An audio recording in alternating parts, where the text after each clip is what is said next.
പഴുത്ത മാങ്ങ കൊണ്ട് എങ്ങനെയാണ് മാങ്ങാത്തിര ഉണ്ടാക്കുക എന്നുള്ളതിനെ പറ്റിയിട്ടുള്ള ഒരു വീഡിയോ ആണ് ഇന്ന് ചെയ്യുന്നത്. അതിന് ഒരു 2 മാങ്ങ എടുക്കുക. മാമ്പഴം ചെറിയ കഷ്ണങ്ങളാക്കി മുറിച്ച് ഇത് ഒരു മിക്സിയിലെ ജാറിലിടുക. കൂട്ടേണ്ട ആവശ്യമില്ല.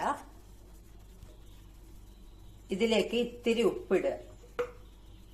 ഇത് മിക്സിയിൽ നന്നായിട്ട് അടിച്ചിട്ടുണ്ട്. ഇതിനി ഒരു സ്റ്റീലിന്റെ പാത്രം എടുക്കുക. അതിലേക്ക് എണ്ണ തടവിയ ഒരു പ്ലേറ്റ് ആണിത്. അതിലേക്ക് ഈ ജ്യൂസ് ഒഴിക്കുക. ഇത് വെയിലത്ത് വെച്ച് ഉണക്കുക. ഇത് ഡ്രൈ ആവുന്നവരെ ഉണക്കണം. 2 ദിവസം മുന്നേ വെയിലത്ത് വെച്ച് ഉണക്കിയ മാമ്പഴം ജ്യൂസാണ് ഇത്. ഇപ്പൊ എങ്ങനെയായിട്ടുണ്ട് നോക്കാം നമുക്ക്.